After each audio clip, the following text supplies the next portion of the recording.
in occupied territory on the far left coast.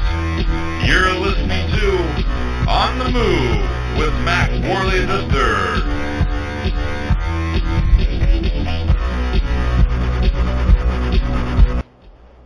Hello, ladies and gentlemen, boys and girls, patriots and preppers. I am Mack, Worley III, and this is On the Move, the show that attempts to inspire you to stand up for your rights. As I've said before, this is not my show, this is your show. This is your grassroots activism movement. It's the On the Move movement. It cannot function without you, however, it is bigger than one man. I want to thank each and every one of you for your patriotism and for taking the time to get involved. Today is going to be a really good show. The date is February 9th, 2014, and like I said, we have a really good show in store for you all. On the show today, we will have special guest Johnny Rocket of the Hot Rod and Romeos and host of the Launchpad. You can go to his website. It's facebook.com/JRLaunchpad, and he'll be on the show for the first hour. He'll be coming on around 5:30. So for the second hour, we'll be joined by a special guest and YouTube personality, Chuck Burns, from youtube.com/ChuckBurns4USA, Chuck Burns for USA. So with that said, we're going to be talking about a bunch of different topics such as big government versus small government, socialized medicine, individual freedoms and personal responsibility, and whatever else comes up. Again, feel free to call in with your own topics that you'd like to discuss. We'll be taking listener calls and reading your emails. If you'd like to join the conversation today, please give us a call at 619-924-0986, or you can email the show at talk@onthemoveshow.com. Okay. Don't forget to check us out at onthemoveshow.com, here at blogtalkradio.com/onthemoveshow, facebook.com/onthemoveshow, youtube.com/onthemoveshow, and twitter.com/onthemoveshow. You can also check out our stores at On The Move Show by clicking the shop link on the homepage. We got hundreds of products for sale on there, ranging from t-shirts to freeze-dried food to books that I recommend to bumper stickers and so much more. Your purchases will help make On The Move bigger and better, and we really do appreciate your support. You know, if you guys would actually just go to onthemoveshow.com right now, click on the shop link, and we have 3 different stores in there. I'll just break it down real quick for you. We have our merchandise store. The merchandise store has basically clothing and whatnot like that about the show and other kind of designs that we've created that we think are really awesome. And, you know, for the most part, we actually created them for ourselves so we can have something to wear. My wife is a professional graphic designer. She came up with, you know, some of the designs. She designed them all, though. I came up with the rest of them that she didn't. But anyway, all these designs on there are original, and they're for patriots, by patriots. And another store that we have on there is an affiliate store through Amazon. And basically, you can buy anything that you want on there. It's all through Amazon.com. But basically, we get a percentage. It's the same price that you would normally pay through Amazon, but you know we get a little cut for referring you guys. So all that money will go toward making this show a little bit bigger and better, and trying to make everything higher quality for you guys, something that you guys will enjoy better. So feel free to go there. We also have the last store on there is the affiliate store through the Freeze Dry Guy. Please check that out. If you guys are interested in getting into emergency preparedness, look at all the stuff they have on there. They got a bunch of really good stuff. I like it. I have bought stuff from there in the past. They have Mountain House food on there. It's freeze-dried. The food lasts like up to 25 years on a shelf, which is incredible. If you're interested in emergency preparedness and you're looking at maybe stockpiling some food, that would be a way to go about doing that. And again, we get a little percentage from the money that you spend on that store as well for referring you guys. And it's at no additional cost to you, so it's win-win. All right. I'll just go ahead and mention this because I've been talking about the last few episodes. We are trying to work out a partnership with PatriotFB.com. It's a network of other podcasters, and it's basically another place for podcasters and patriots to go as an alternative to Facebook. So it's a place where we can go where we won't worried about being censored. We won't be worried about getting censored by the government. I'm still working on the technical details of how I would actually join their network. One of the big problems that we're experiencing right now is the difference between the venues that we broadcast over. Jeff Norton of the Midnight Patriot, he's the one who's set up PatriotFB.com. The Midnight Patriot is a podcast, by the way, so feel free to check him out. He's got a really good point of view, and he's been a guest on the show at some point in the past. So check out his stuff, see what you think. But anyway, as far as the technical side, I'm trying to work out on getting a mixing desk for the podcast. That way I can broadcast over Spreaker, which is what the Patriot FB network is using. They're using Spreaker, and as you all know, I'm using Blog Talk Radio.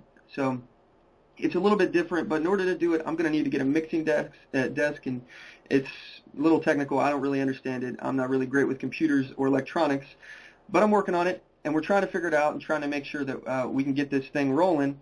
But everything about the show will stay the same, except the quality. It's going to get better, and we're going to be able to provide the show with multiple links, so you can have different ways that you can check the show out, basically. And one thing I've noticed is that some links work good on mobile devices and other links don't. So this will give you an alternative way to listen to the show if one link isn't working on your mobile device and another one is. So that's a good thing. But anyway, I'll keep you guys updated on all the moves that we do with that at facebook.com/OnTheMoveShow. So also, just to give you guys a quick heads up, we got a new quick poll at the bottom of the main page of our website, OnTheMoveShow.com, for you all to vote on. It asks, what do you think listeners of this show should be called? The first option is Macktivists, M-A-C-K-T-I-V-I-S-T-S, Macktivists, like activists or hacktivists. You guys would be called Macktivists.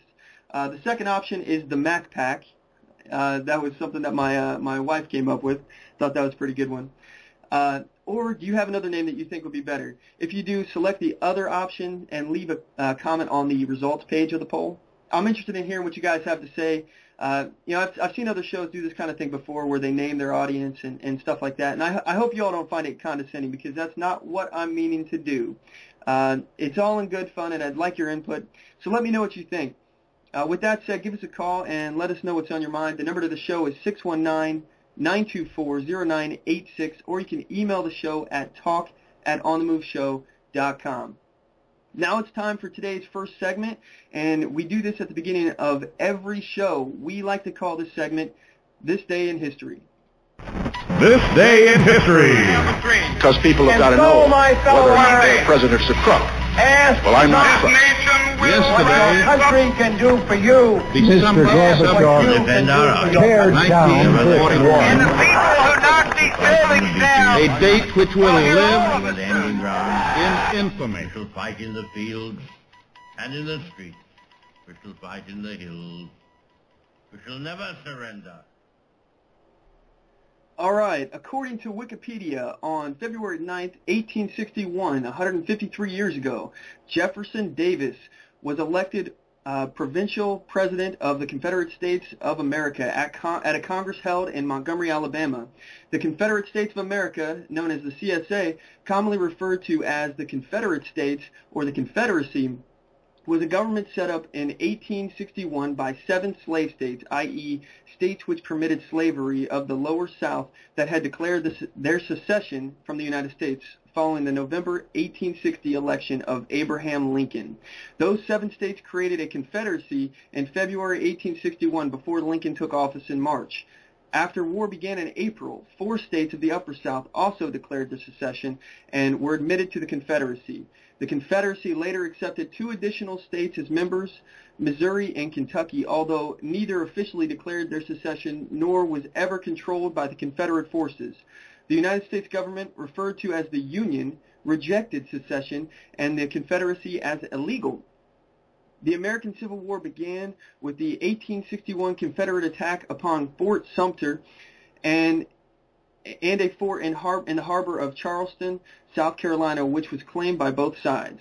By 1865, after very heavy fighting, largely on Confederate soil, the CSA forces were defeated and the Confederacy collapsed. Okay, so we're moving on.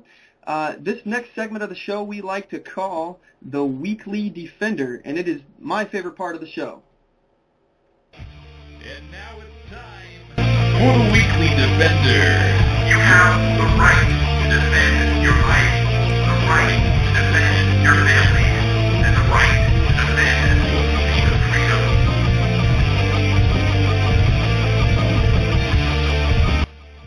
All right, in this segment, we report about armed citizens in the news who have used their firearms to defend their family, their property, and or themselves. Our first Weekly Defender we found in the Detroit Free Press. A burglar suspected A burglary suspect is expected to recover after being shot in the hand by a homeowner he attempted to rob. Bloomfield Township Police said 2 men forced their way into the home of a 1600 block house of the Bloomfield Place near Square Lake and Telegraph Roads about 9:30 p.m. Monday and demanded money. The homeowner agreed to give them money and led one of the suspects to a bedroom. In the bedroom, the victim grabbed a gun. A struggle ensued, and the resident shot at the suspect, said Lieutenant Phil Langmeyer. The struggle continued, and the suspects ultimately left the residence. The homeowner fired another round as suspects were fleeing, Langmeyer said. Oakland County Sheriff's deputies found the injured suspect at McLaren Oakland Hospital in Pontiac, where he sought treatment for his gunshot wound. He was questioned and arrested before being transferred to the Belmont Hospital for additional treatment. Police are searching for the second suspect, described as a white man in his 20s, about 6 feet tall and 150 pounds. Our next weekly defender we found from the Independent Journal Review, as if straight out of a horror movie. A mother of 2 with a husband serving in Afghanistan was awakened around 1 a.m. last Friday when a masked man holding a shotgun and machete tapped on her front door, screaming at her. All this happened at night. The woman, who wishes to remain anonymous, told Grand Rapids, Michigan News, Wood TV, that he was bent on coming into her home. She grabbed her gun from the bedroom and from the top of the stairs drew it on the suspect, who was standing on her front porch. When he saw the gun, she says, he took a few steps back but circled the house. We don't know what would have happened if the woman had not been armed, but it's safe to say that it could have gone a very different way. I honestly think that the gun saved my life. I really feel like he was coming through the door until I pointed the gun at him and he stepped back, she said. The 15-year-old suspect is in custody. Police are determining the motive behind the attack. And I watched the video that they were talking about. Apparently it was really weird what happened. They were playing this game where, she would point the gun at him, he would step back, and then she'd put the gun down. He would actually try to get back up to the door again, and she kept pointing it. He kept backing up. So it was kind of weird. The guy had something wrong with him. Again, he was a 15-year-old, and he had a machete and a shotgun. And when the police did arrive, from what the news report said, he was ducking in and out behind the car, and then there was a foot chase that happened at some point, and the police eventually caught him and disarmed him. So they were lucky, or this guy was lucky he didn't get shot by the police. But apparently the police used some restraint in this, and that's a good thing. But anyway, I love hearing about how law-abiding citizens use firearms to protect themselves. You have a right to defend your life. You have a right to defend your family, and you have a right to defend your freedom. We at On the Move, we support those rights, and if you have a story about how you lawfully defended yourself or would like to comment on one of these stories, we'd love to hear from you. Give us a call. The number to the show is 619-924-0986. Again, that is 619-924-0986, or you can email the show at talk@onthemoveshow.com. All right, at this point, we're going to go ahead and take a quick break, and when we get back, we will be entering the new segment called the Mack Attack. All right, we'll be back in about a minute 30.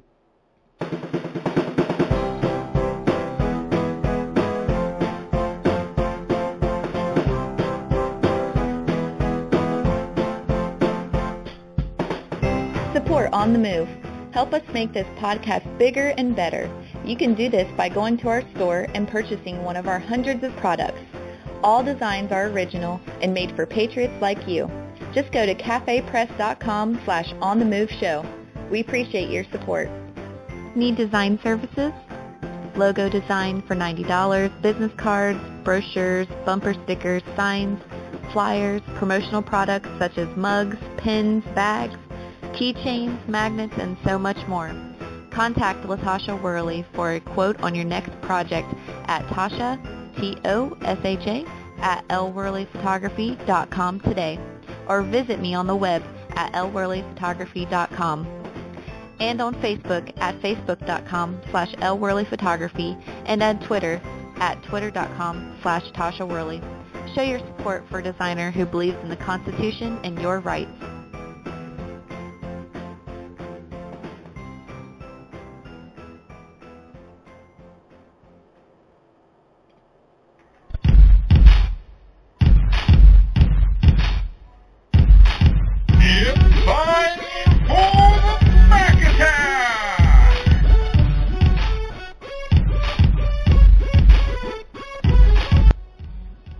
Hey everybody, we're back, and in this segment of the show I like to give you outrageous events in the news. If you'd like to join the conversation, give us a call at 619-924-0986. Again, that's 619-924-0986, or you can email the show at talk@onthemoveshow.com. All right, the first thing that I'd like to talk about is Obamacare and the concept of socialized medicine. And I know I've talked about this before to exhaustion, but we're going to do it again. There's other things that are going on with this program, the Affordable Care Act, that I would like to discuss. First, have you guys heard that Obamacare is allowing felons to work as navigators in the centers that take your information? I didn't believe this at first when I heard it, so I looked into it. What I have here is a clip from Kathleen Sebelius. This is the person who's in charge of this whole debacle, and she's talking about the potential of a felon becoming a navigator in the Obamacare program. So this is pretty crazy, and it's pretty important. So check this out. This is her own words. This isn't just me talking about it, and you guys come to your own conclusions on this. Facts, but it's impossible to get fired. So I'm going to ask you about the navigators. The president's in Dallas, Texas today touting the Navigator program, which, as you know, are people who are hired to help people navigate the Affordable Care Act. But I would just like to ask you this question, if you would answer it. Isn't it true that there is no federal requirement for navigators to undergo a criminal background check, even though they will receive sensitive personal information from the individuals they help sign up for the Affordable Care Act? That is true. States could add an additional background checks and other features, but it is not part of the federal requirement. So a convicted felon could be a navigator and could acquire sensitive personal information from an individual unbeknownst to them? That is possible. We have contracts with the organizations, and they have taken the responsibility to screen their individual navigators and make sure that they are sufficiently trained for the job. And there's a self-attestation, but it is possible. So it's possible that a felon, a convicted felon, can get your personal information. That's possible because they're working in this call center, and we are not only having to call in there, but we're mandated to call in there. It's not just like it's a program that they're offering. We are mandated under penalty of tax or penalty, whatever they're calling it, that if we don't do it, we're technically in violation of the law. So I think this is pretty unbelievable, and the fact is this is a program that has so many different security problems in it right now. According to the National Review Online, there are at least 43 convicted criminals that are working for Obamacare as navigators in California. That's just California, including 3 individuals with records of significant financial crimes. Although some of these offenses are decades old, and although convicted criminals account for only 1% of the 729 certified enrollment counselors in the state, Californians still have good cause to be concerned about their privacy. Even a single crooked navigator could do significant harm to the public. That's because when navigators sign consumers up for health insurance under the Affordable Care Act, they have access to lots of private information, including Social Security numbers, home addresses, and financial data. Basically, everything on the wish list of identity thieves and fraudsters. Navigators are also likely to work with a population that is more vulnerable than the average. Limited statistics released by Covered California state that the new health insurance exchange showed that one navigator has repeat forgery offenses, one in 1982, then another one in 1994, with a burglary in between. Another had 2 forgery convictions in 1988, in addition to a domestic violence charge a decade later. Another committed welfare fraud in 1999 and had shoplifted at least on 2 prior occasions. Since 2000, individuals now working as navigators have committed crimes including child abuse, battery, petty theft, and evading a police officer. At least 7 navigators have multiple convictions. The information release covered only certified enrollment counselors, one of the 3 types of navigators working in California. So that just means that there's 2 other types out there that could potentially have even more convicted felons in there. You know, the worst part about this is that the website, healthcare.gov isn't even secure. According to the Weekly Standard, buried in the source code of healthcare.gov is this sentence that could prove embarrassing. You have no reasonable expectation of privacy regarding any communication or data transiting or stored on this information system. Though not visible to users and obviously not intended as part of the terms and conditions, the language is nevertheless a part of the underlying code for the terms and conditions page on the site. According to the Washington Times, the man who appeared before Congress last week to explain the security pitfalls of healthcare.gov took to Fox News on Sunday to explain just how easy it was to penetrate the website. Hacking expert David Kennedy told Fox's Chris Wallace that gaining access to 70,000 personal records of Obamacare enrollees via healthcare.gov took about 4 minutes and required nothing more than the standard web browser, the Daily Caller reported. And 70,000 was just one of those numbers that I was able to get up to, and I stopped after that, he said. You know, I'm sure it's hundreds of thousands, if not more, and it was done within about 4 minutes of a time frame. So it's just wide open.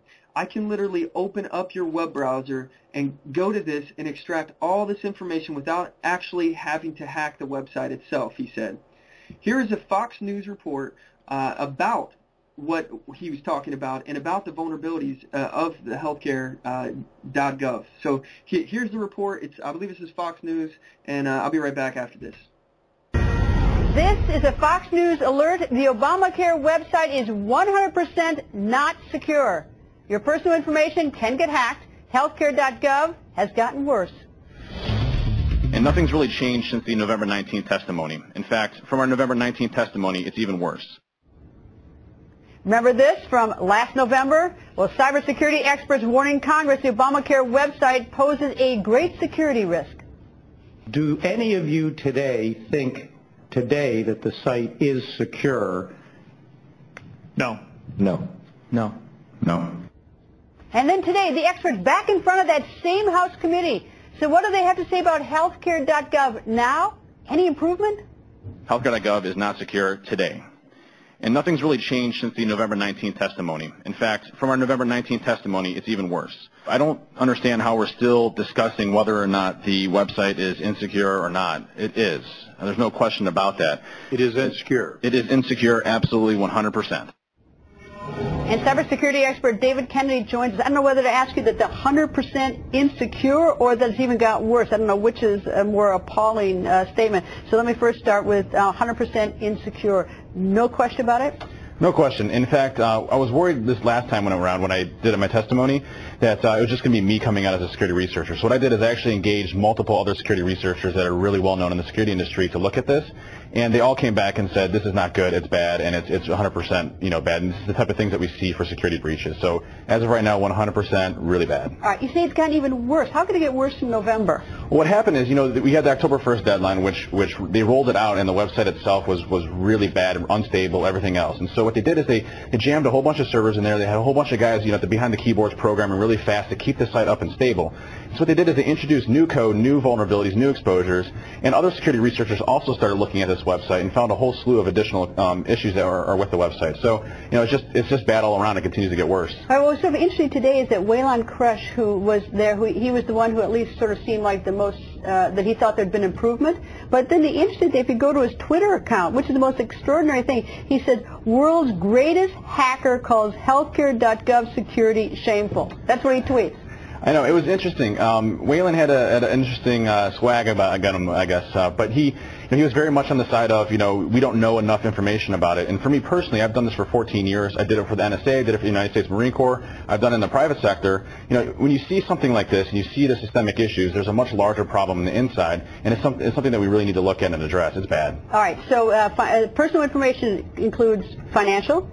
Well, there's portions of that. So they're adding the credit card functionality soon. But right now it's the personal information, your first name, last name, email address, social security number, as well as the integration into the IRS and DHS, which contains all of your tax information, all of your financial information, as well as whatever DHS has on you.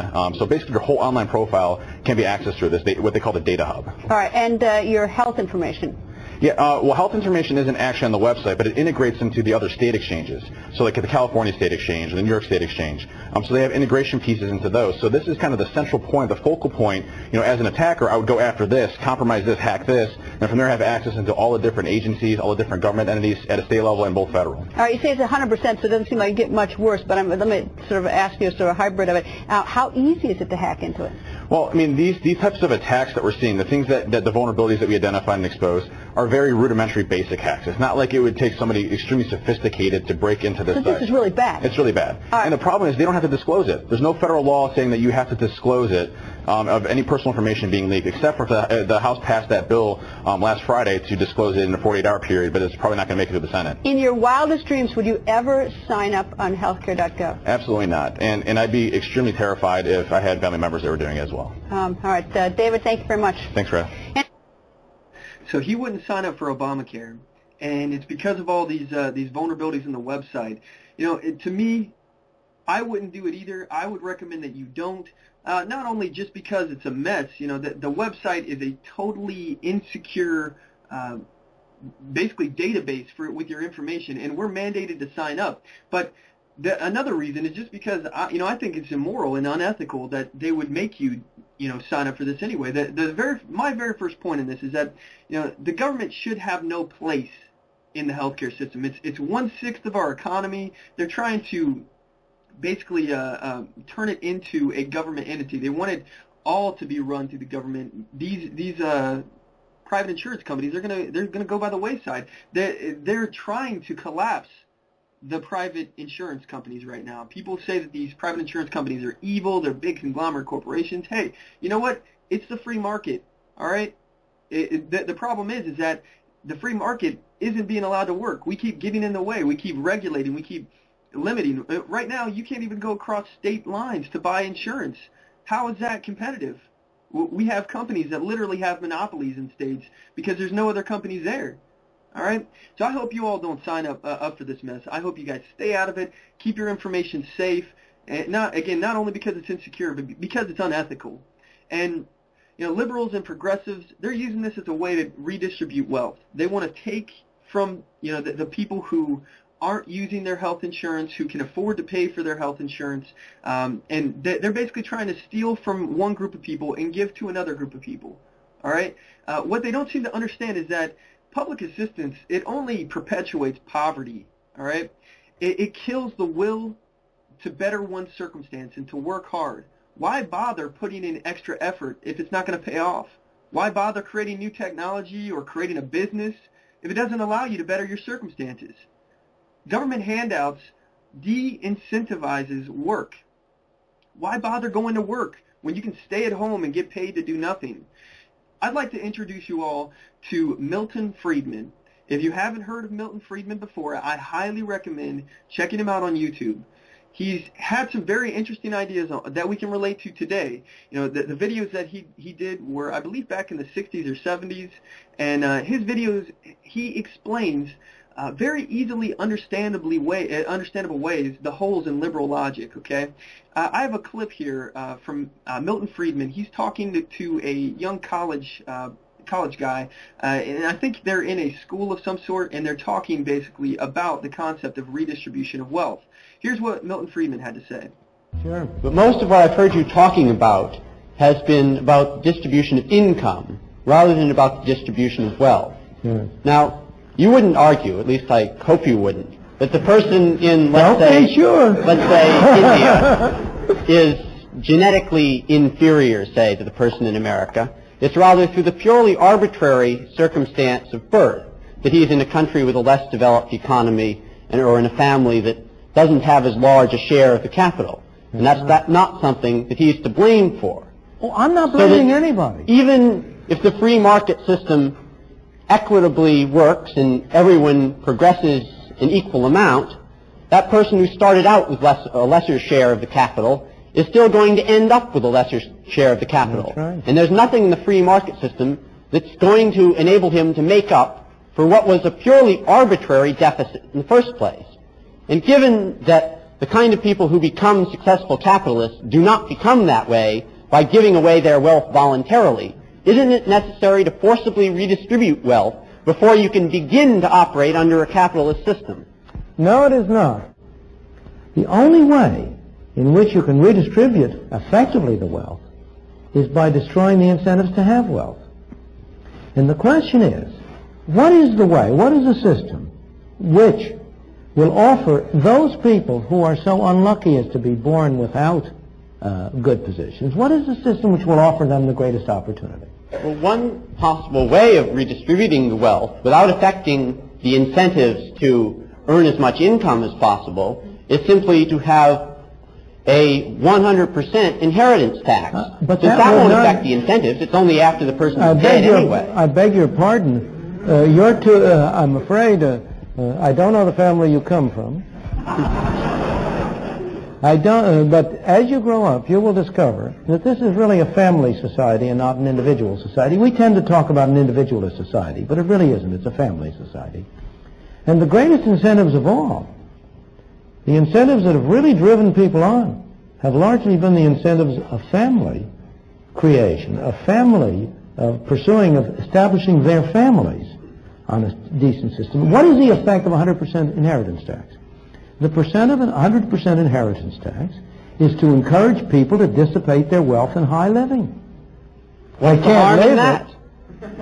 The harm in that is that where do you get the factories? Where do you get the machines? Where do you get the capital investment? Where do you get the incentive to improve technology if what you're doing is to establish a society in which the incentive is for people who, if they by accident accumulate some wealth, to waste it in frivolous entertainment? You know, the thing is that the thing that is amazing that people don't really recognize is the extent to which the market system has, in fact, encouraged people and enabled people to work hard and sacrifice in what I must confess I often regard as an irrational way for the benefit of their children. One of the most curious things to me in observation is that almost all people value the utility which their children will get from consumption higher than they value their own.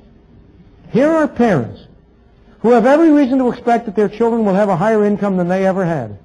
And they scrimp and save in order to be able to leave something for their children. I think you are sort of like a bull in a china shop if you talk about the 100% inheritance tax having no incentive effect. It would destroy a continuing society. It would destroy a society. So that was Milton Friedman. He's talking about the redistribution of wealth.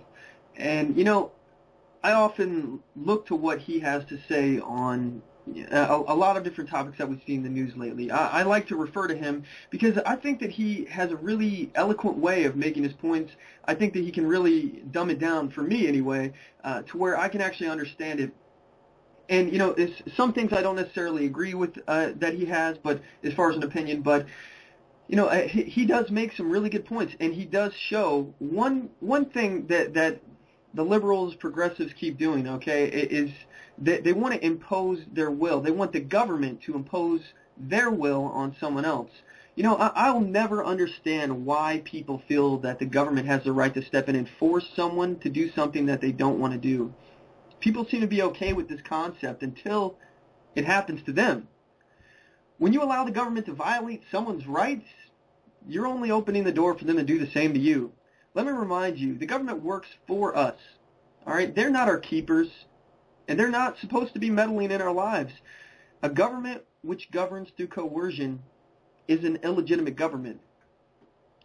Keep in mind that these people are not our masters, okay? They are not our public officials. They are our public servants, and they work for us, and they are not in charge of us. They should not be meddling in our affairs. One thing I have noticed is that people want to be left alone. It doesn't matter if you're on the left or you're the right. People just want to be left alone to live their lives. But the thing that's really easy to do, and a lot of people make this mistake, and it's really seductive to be able to do this, to be like, oh man, somebody should make a law making that illegal. But as long as nobody's hurting anyone, and there's voluntary interactions between people, and no one's being forced to do something, it's all a mutually beneficial or voluntary relationship, why would you make a law prohibiting that? Why would you allow the government to get their hooks in that? Again, this person in this clip that we were listening to, they raised the question of a 100% inheritance tax. And they make the typical liberal mistake. He doesn't even begin to think about how imposing such a broad, society-changing law will affect the country and the people's will to work. How many people work their entire lives in the hopes that they're doing everything that they're doing will benefit their children and give them a better life? A lot of people are out there doing that very thing. You can hear the ignorance in this person's voice when he says, what's the harm in that? When Friedman says this law would cause people to spend their money frivolously and instead of saving. Liberals don't even want to consider the harm that their ideas will have. So anyway, we're going to go ahead and take a quick break, and when we get back, we're going to have Johnny Rocket on the show, and we're going to be talking about this and any other topic that he or I come up with here. So we'll be back in about 1:30.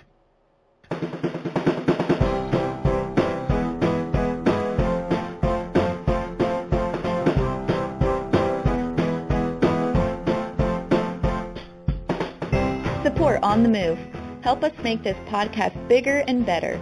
You can do this by going to our store and purchasing one of our hundreds of products. All designs are original and made for patriots like you. Just go to cafepress.com/onthemoveshow. We appreciate your support. Need design services? Logo design for $90, business cards, brochures, bumper stickers, signs, flyers, promotional products such as mugs, pins, bags, keychains, magnets, and so much more. Contact LaTasha Worley for a quote on your next project at Tasha, Tosha, at lworleyphotography.com today, or visit me on the web at lworleyphotography.com, and on Facebook at facebook.com/lworleyphotography, and on Twitter at twitter.com/Tasha Worley. Show your support for a designer who believes in the Constitution and your rights. All right, we're back. When we last left the show, we were talking about socialized medicine, Obamacare, the debacle that's going on with that. And now we have a special guest that we're bringing on the show. His name is Johnny Rocket of the Hot Rod and Romeos, and he's the host of the Launchpad podcast. And you can check that out at facebook.com/JR Launchpad. Okay, so Johnny, are you there? Yeah, man. How you doing? I'm great. How you doing? Oh, man, I'm doing great, man. Mack, I just want to say thanks a lot for serving. I saw that you were Air Force guy before. I was Army, so we probably have a lot in common. Oh, yeah, I appreciate that. And thank you, too. I appreciate your service. I got some questions for you here, if you don't mind. I'm just curious. Man, I'm sure that a lot of my listeners haven't heard of your show, and I want them to go check your stuff out. But one thing I'm curious about, what actually got you into podcasting? And, tell us a little bit about yourself as far as what your podcast is about. Well, I guess it started when I was just getting out of the military. I just noticed the whole system had become so corrupt. And while I was in the military, for one, just a lot of wasteful spending. I know I saw just enormous amounts of just misuse of government funds while I was in the military. And I guess that's kind of what inspired me. Another guy who inspired me is like Ron Paul, to speak your mind, to do the right thing, and to save money, to be fiscally conservative. And I'm all about liberty. That's what we that's what we did to defend this nation that we have. And so to get into the whole podcast is, I think I'm here in Seattle. I'm here downtown Seattle, Washington, and I think that it's so left over here. It's ridiculous. They just want more and more bigger government, and it's mind-blowing. I'm like, really? I mean, you guys are the same people who were preaching 20 or 30 years ago, saying we don't want the government, and now you're the same people saying we want more government. We need to take care of everyone. Yeah. And I just don't get it, man. I don't understand why people want more government. It's very inefficient. we know this. Private organizations, companies are more productive, because we have competition, and competition creates better products.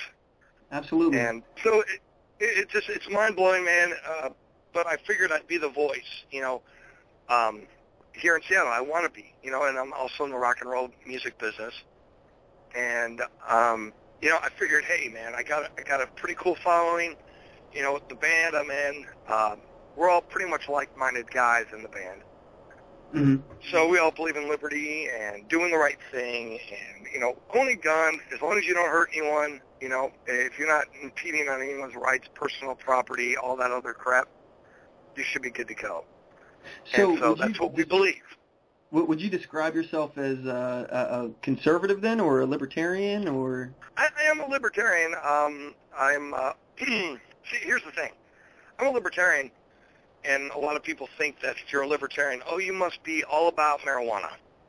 And I'm not. I personally cannot stand it, personally. But that doesn't give me the right to force my beliefs on other people. I think if we are in a society that is free, we make our own decisions. Again, I don't have a problem with people who do it. I don't care for it personally, but I consider myself personally conservative. But that's just my morality, not what I should. I'm not begging the government to enforce that morality.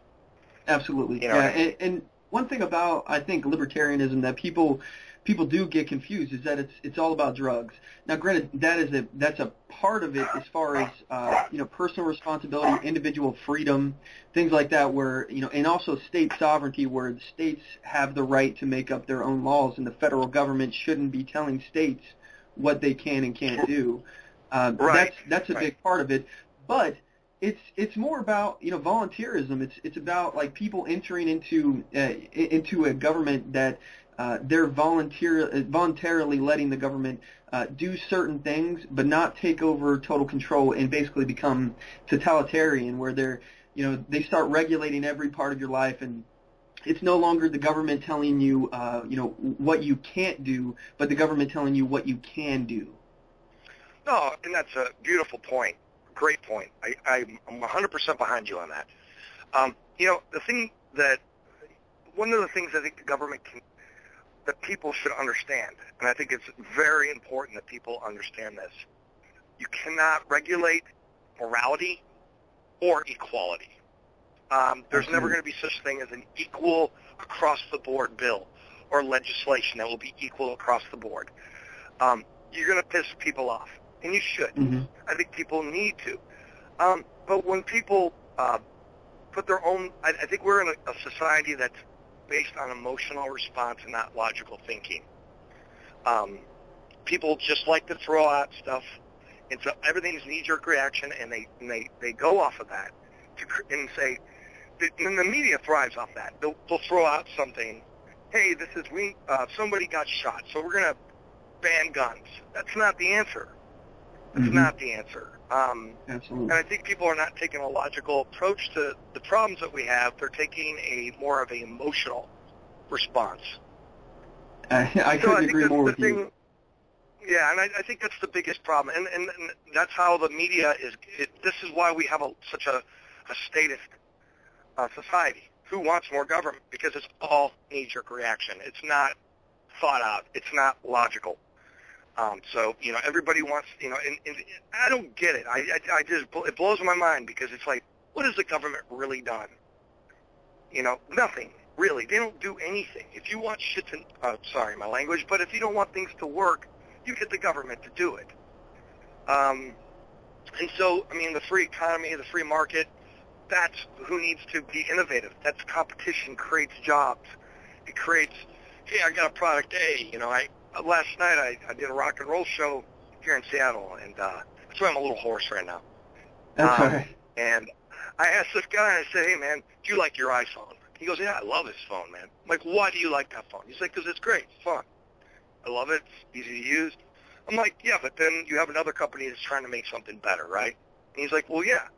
Well, yeah, but that's how we get growth, and that's how we have growth in our society, is through competition and innovation. And the government doesn't create that. It creates complacency. It creates Absolutely. stagnatism. And we end up in this system where nobody wants to do anything.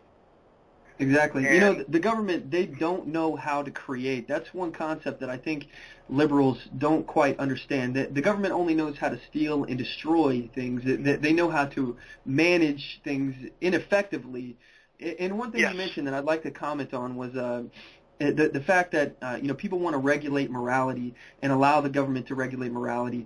My biggest concern with that is what group, what organization has killed more people in the past 100 years than government? There is no group. The government is responsible, and not necessarily our government, but governments around the world are responsible for killing hundreds of millions of people in the last 100 years. So why would we put them in a position to regulate morality when they're the most immoral group that you could ever put in charge of anything?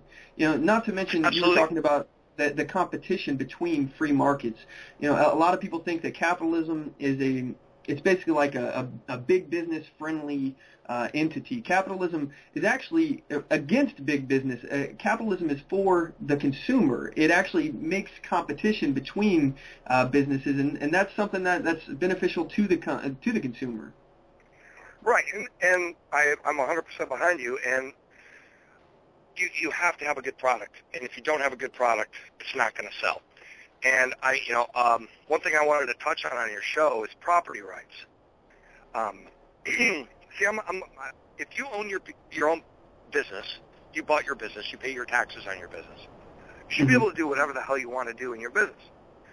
Now, I use this weird example or analogy, but let's say you have a business, and heaven forbid, this person who owns this business we don't serve Asians here, and everyone's going to go, oh, that's horrible. But the owner of that property has the right to do that. Now, I'm going to give you, follow with me here, Mac. If that business, do you think anyone's going to go into that business if they don't serve Asians? Because it's going to cause an uproar. It's definitely going to get people upset if they know about it. Right, it's going to get people upset. And are people going to go to that business? Most likely not. Probably. I know I wouldn't. Right, and so it's going to go out of business on its own because it's failed on capitalism. It's failed. Why would you do that? So you can let the community itself siphon out the immoral behavior. People are not going to go to that place, therefore will not get money. Therefore, we don't need a government bureaucracy to legislate that. I mean, people are not going to stand up for that. Well, I don't have a problem with Asians, for the record. Yeah, with that same logic, though, I've seen things in the news where there was a baker that didn't want to participate in a gay marriage, and they didn't want to bake that cake for the gay couple, and they took them to the Supreme Court. They've won. They've said that it's actually it's actually illegal for them to discriminate against a gay couple. In my opinion, I don't think that the government should have any business telling me what I'm going to do as far as with my own business. And you're right. If there is not a market for that company, if they've done something that made their company unmarketable, that company will go out of business on its own. If people are boycotting it or something for that reason, absolutely, that's fine. That's the free market. That's people voluntarily. But it's also morality. I mean, people have their own moralities. Your morality is different than mine. And we don't all fall step. You don't step with each other with morality. I'm hoping that we have very similar values. We have, do not kill people for no reason. I mean, most logical people have that opinion. But I mean, regarding when we're going to the whole thing with the bakery with the cake. Now, hey, I don't care if you're gay. I don't care, man. That's anyone who's gay, they're cool. If they're cool with me, I'm cool with them. I don't judge them. It's not my right to judge them. But it's the business's right to determine whether or not they want. If they don't want to do it, guess what? They're going to lose business. Yeah, well, this is a battle between individual discrimination kind of deal, but also religious rights. And these people are claiming this for religious purposes. That they believe that it's against their religion. And that's not them saying that. That's in the Bible. I'm not a very religious person myself. But I do know that in the Bible it specifically says that it's a sin. So if if they think that participating in this ceremony is a sin, by association, and they don't want to participate in it, that's their right as far as religious beliefs to do that. I agree, but they have the right to not serve them. Mm-hmm. Is it going to hurt their business? Depends on where they're at. Yeah, exactly. If their neighborhood... Is it morally right? I mean, would I not serve that cup? Would I not, if I was a baker in a business, would I not do that? I'd make them a cake, me personally. Yeah. That's me, though. Yeah. But I have the right to do what I want in my own business, and I think exactly. that's the most important. The most important thing. I totally agree. But we're losing our rights, and it's slowly slipping away because of this whole, the race card. Oh, you're racist, or you don't like gays, or you're homophobic. No, I don't care if you're gay.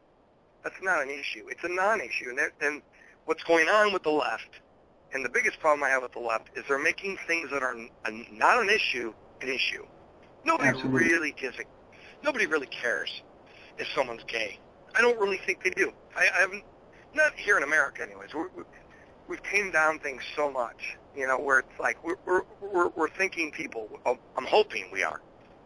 I think it's a non-issue, man. I really do, and I think they're putting the social things ahead of the really important things. It's like look over here, look at this, and then really the stuff that we need to be worried about is being masked by absolutely. We're in debt.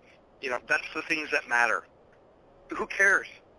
If under God, under religion, that's a non-issue. The real issue is we're gonna go bankrupt, mm-hmm. and it's happening, and we keep spending, and it's getting out of control, man. It's really out of control.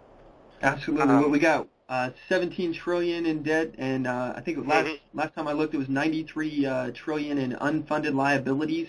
That's the stuff that is coming up that we have no answer to. We don't have the money. So I mean, $93 trillion in unfunded liabilities. That's unbelievable. What are we going to do? I mean, to tell you the truth, I mean, I'm a libertarian. I've been hanging out here in Washington with a lot of like-minded people, and they're very smart, intellectual libertarians who have common sense. They know what's going on. They see through the media. They see through all the things that are going on. I'm not saying all media is bad. I kind of, but they see through the media, and I've been hanging out with them, and I think for any party or any kind of liberty movement to go through is we need to start on a small scale. We need to start at, representative, mayors, governors, stuff along those lines, not straight up in the presidential material, but I think, I'm not a Tea Party guy, but I mean, I think a lot of the guys like Rand Paul and Ted Cruz, and those guys are on the right track to bring a little bit, to kind of disrupt the establishment Republican Party. So I think we need to cut spending. We need to get somebody in there who is willing and have the gonads to actually stop spending the unnecessary waste. I mean, people in the government should be rewarded for saving and not spending. I mean, how many times have we gone to the military range and they're just like, hey, spend all ammo now. Because we need to get our fiscal budget for next year, and if we don't spend it, they're going to say, well, you guys don't need X amount of dollars. Yep. Yeah, I was talking about that last show, how, I'm sure you've seen the same thing where they're at the end of the year and they're giving out their wish list of things that you need, and then after you get everything you need, they're like, okay, what do you want? And then after you get everything you want, then they start buying big screen plasma TV screens, and put it up in the attic. To put up in the hospital. You have like one on every. They're more common than outlets. Every screen on every wall. Yeah. And nobody reads them. Nobody cares. It's just a waste of money. Put a poster up. Yeah, and plus we're paying $10,000 for those TVs. We're paying $10,000 for those TVs, and it's because there's a contract with some corporation or something that it's they've worked out a deal, so we're paying 3 times what this freaking TV's worth. No, totally, 100%. And like how that works with for the listeners. There's a thing we have a government GSA, government supply agencies. They have that big catalog. Yeah. And we have to order from that catalog so say, hey, we need paper, and we have to go to this government catalog to order the paper. But if they, let's say we need a Phillips screwdriver head that's this big and blah, blah, blah. Well, if they don't have it in the catalog, then we can do a local purchase. But if they don't have it in the catalog, you can do a local purchase. If you have it in the catalog, it's ridiculous. It's like $10 for a pack of pens. And and like, even really, if you find we a can better just go deal, down the... What's that? Even if you find a better deal somewhere local or something, you can't say, hey, I want this, even though it's a better deal, than what's in the magazine. Right. You still have to buy what's in the magazine. Yeah, you know what I'm talking about. You're in the military. You get it. The Yeah, GSA. we had like, to really? do the same thing. What's that? I said we had to do the same exact thing when we were doing it, and at the end of the year when we ran out of things to buy, they were literally stocking our attic full of big screen TVs. After they filled up the wall, they replaced what a piece of paper was doing with a big screen TV and a PowerPoint slideshow. Right, and it's especially in the hospitals. Now you guys, I don't want to say anything bad about the Air Force, but you guys had a little better living conditions than we did. I mean, we were like, hey, there's a grassy area. Sleep on that. You're good. Yeah. You guys. Is it true though, Mac? Seriously, is it true that you guys had people actually took your trays from you? I heard from about where? this, and I wanted to ask an Air Force guy. Okay, yeah. Are you talking about in the chow hall, and you're done with your meal, and they're like, hey, and you had somebody pick up your stuff? Oh no, I never saw anything like that. Okay, that's a lot then. But yeah, I have heard about this thing that they're doing now, and I don't know if it's true or not, but they have a timeout card now that they're holding up. Like if they get too stressed in basic training or something, they can hold up this little red timeout card, and they can take a few minutes or something to de-stress. I swear that had to be thought of by a progressive. Had to have been. No, it's a stress card. I know what you're talking about. Yeah. Yeah, and I guess that was implemented. I heard that was being implemented 6 years ago. Yeah, well, that happened right after I got in. Yeah, if you're in the military, dude, there's no there should you're supposed to react under fire. You're supposed to react under stress.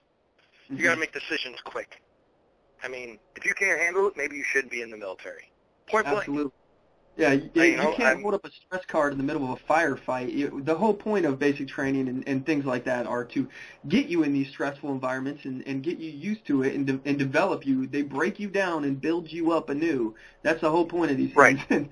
And they're giving you a stress card so that you can get out of it, basically. No, exactly. And that's the whole point of the military. I mean, they're there to break you down, build you up. And I think, I don't think I was broken down that much, but I was conditioned. Definitely I was conditioned. Yeah. I still say Roger. People are like, what? Yeah. Or I still call it a latrine, So, but I think a lot of people don't get that it's a lifestyle, not necessarily a job. Absolutely. You live the military. You don't have a 9 to 5. You're always on duty. Yeah, I've had people that are trying to tell me to stop calling them sir, and it's impossible. Especially if you're older than me or something like, I'm going to call you sir. I can't help it. Not only is that kind of how I was raised, but at the same time, the military, I've been conditioned. I've been trained to say sir and ma'am. I will be trying to do that my whole life. Yeah, and I do that too. And sir, ma'am. Sometimes the chicks don't like to hear ma'am. They get mad. So I just change it to miss. I'm not old, you're like, no, it's just, sorry, it's not that. Yeah. You're all right, you're not old, but they get offended. You say, hey, ma'am, and you're like, I'm 25. Oh, sorry, miss. They get kind of upset with that. So I try to keep it under wraps. But, no, exactly. One thing I think that, is good for people is if they do have military, because then they can really see government in action. You don't see too many military people being progressives or pro-government. You never see it. Why? Why don't you? Because they see what goes on. Yeah, right. They know that. I mean, I'm, you like myself, probably very, very proud that you served. I was a warrant officer in the Army. I flew helicopters. I believe it or not, right? But I loved it. It was the good camaraderie, the spirit du corps. However, I think that the wastefulness and a lot of these scandals that we're hearing, regarding rape, I don't think it's true. I don't think it's true at all. What do you feel, Mack? I mean, the one thing about being accused of rape in the military, or really anything, especially as an officer, it's really difficult to come back from that. Honestly, I don't know what the deal is if they did it or not. I don't know what to think. But I do know that if you're even accused of it in the military, it's basically you're never going to actually command again. That they'll never put you in that position again. So I'm just asking you from your perspective. I've been in generally all male units, so I don't know. But I haven't heard anything like that, so I've never seen it. I personally have never heard anybody that got raped, that I knew specifically. But I mean, I've heard of it before, especially in deployed locations. Things happen, and I mean, apparently there is a high percentage in deployed locations that it happens. I don't know though. I don't know it personally, but what I do know is there's some scandal going on right now that the people, the officers in charge of the launch control that send up the nuclear missiles. This is my department. This is what I did when I was out in the military. I protected nuclear weapons. I was security forces, so we would go out to these facilities and we'd guard these nukes. And the launch control officers would come and they would go down into their little bubble that they got down hundreds of feet downstairs, and they would be in charge of turning the keys if they ever needed to send a nuke up. There's a scandal that's going on right now where these officers have been basically caught cheating on these tests, these nuke surety, use of force tests that they have to do annually. And there's a big scandal. I think it's like dozens of these guys have been caught cheating on this test. And if they weren't caught cheating, they at least knew it was going on, and they tracked down all the emails and stuff. That doesn't surprise me, honestly. The things I've seen in the military, that honestly does not surprise me. That kind of stuff is going on. A lot of those people think that those tests are just stupid anyway. And really, honestly, I mean, they don't really do much to help out in our security or our nuke surety of these nuclear weapons. It's just like a CYA thing that the government does to make sure that you've been certified on it. Everybody's seen all the answers before, and they've seen this test and they've studied it a million times. After you're a few years into your enlistment or your being an officer, I don't know what they call those, your commission, then it does seem kind of silly to keep taking the same test and it keep getting shoved down your throat. So I can see them being in that position and cheating, and some people, even though they have seen it cheating and they're not cheating themselves, I can see how those people maybe wouldn't even look at it twice or think anything of it, because they think it's just another silly test, because we, as you know, Johnny, we've taken hundreds and hundreds of tests. Oh yeah. But they train you how to take the test, not necessarily to learn the subject. It's all rote memorization, not understanding and comprehension. I think that's a major thing. We need to focus in on the military. I mean, there's a lot of things I would do differently if I went back in time, But, I mean, I think but a lot of the good things about the military, I mean, obviously you hold it near and dear. So what's this thing about you and the gun thing? I saw this video. It was like On the Move, and it was before episode 1. It was kind of maybe a couple of years ago. What's that deal with you bringing a rifle? About my conceal or my open carry incident.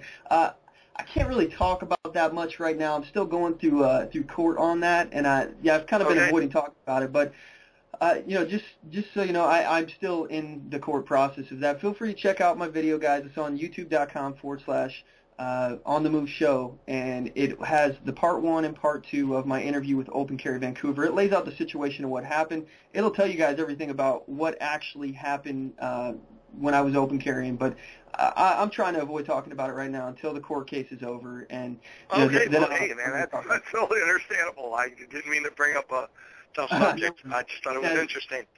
Yeah, no worries. Yeah, I haven't really talked much about it ever since it happened, just because my lawyer is telling me I should kind of keep it under wraps until everything's out. Totally understandable. Totally understandable. Yeah. Well, hey, man, I mean, go ahead. Go ahead. Okay. I'm just saying. I'm going to take a quick commercial break. I'll be right back. Would you mind holding for a few seconds? Yeah, sure, man. All right, I'll be right back. Thanks for holding.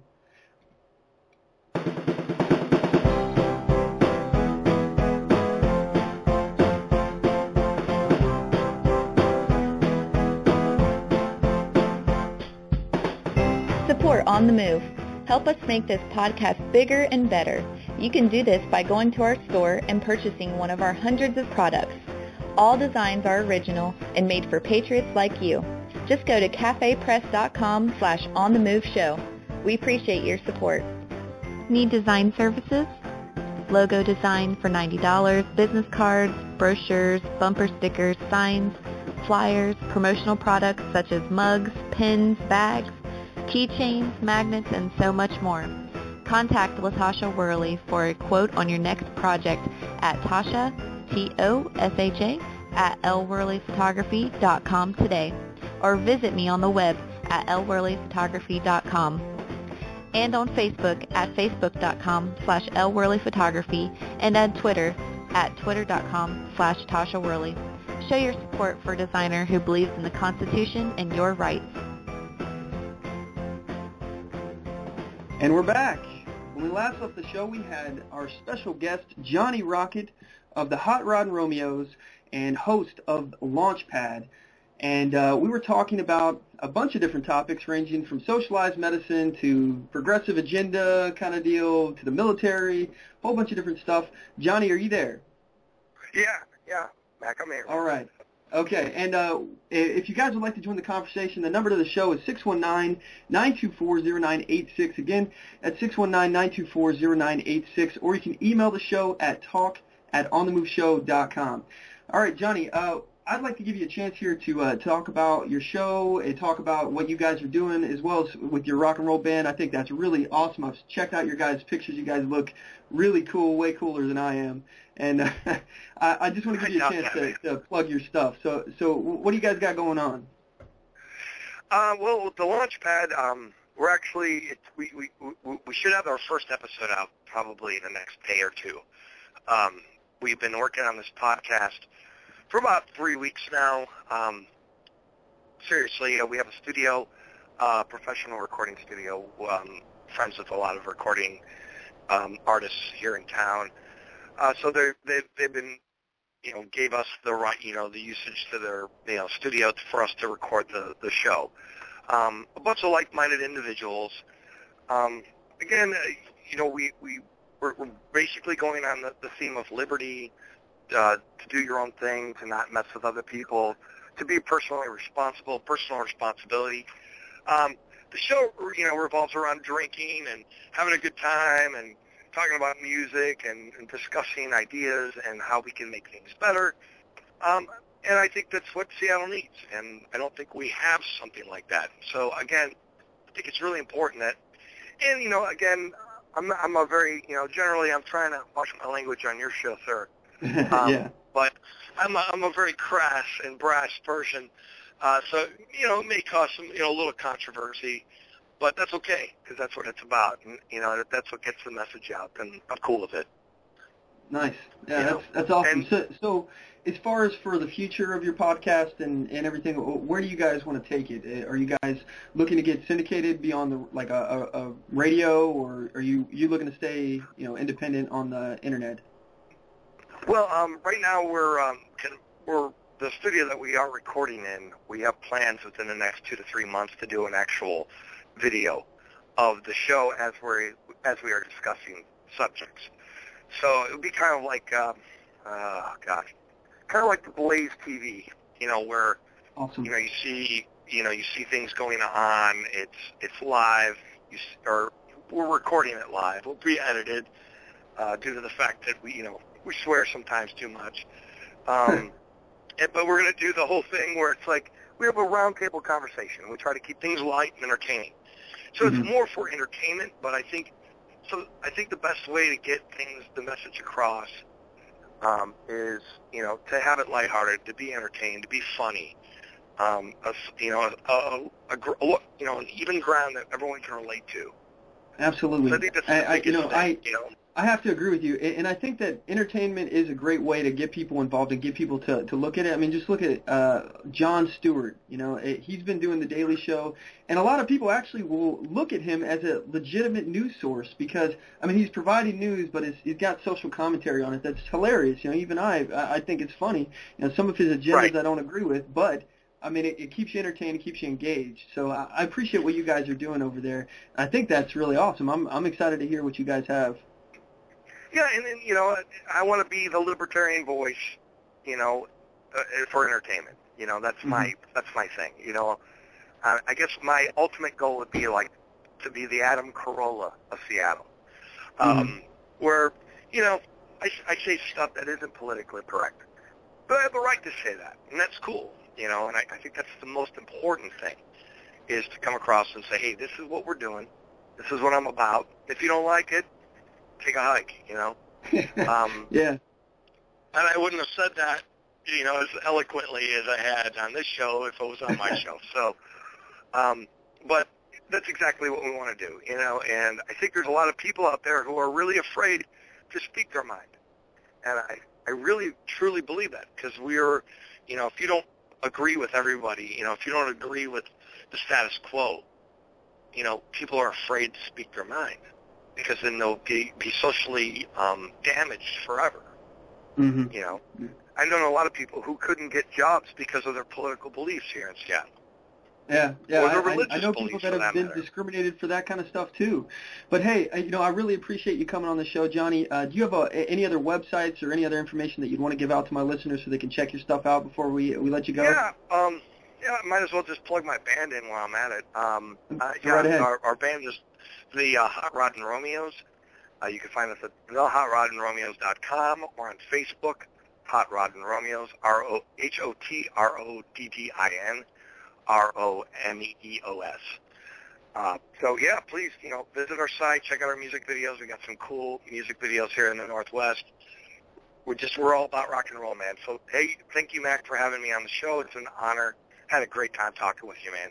And keep up the good work, man. I love what you're doing. Thanks for coming on. Thanks for coming on the show, Johnny. And anytime you guys want me on your show, let me know. And you're welcome on mine anytime. If you have anything that you want to promote, let me know. Absolutely. And thank you so much, man. It means a lot. All right. Well, thanks. We're going to go ahead and cut to a quick commercial break, and when we get back, we'll be on with Chuck Burns of YouTube.com, Chuck Burns for USA. All right.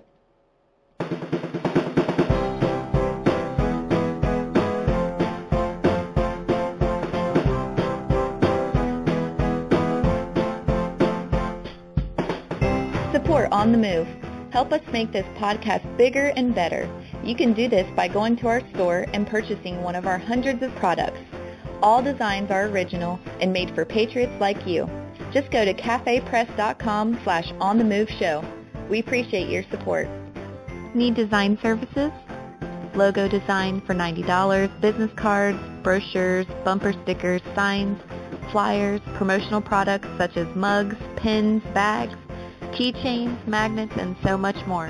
Contact LaTasha Worley for a quote on your next project at Tasha, Tosha, at lworleyphotography.com today, or visit me on the web at lworleyphotography.com, and on Facebook at facebook.com/lworleyphotography, and on Twitter at twitter.com/Tasha Worley.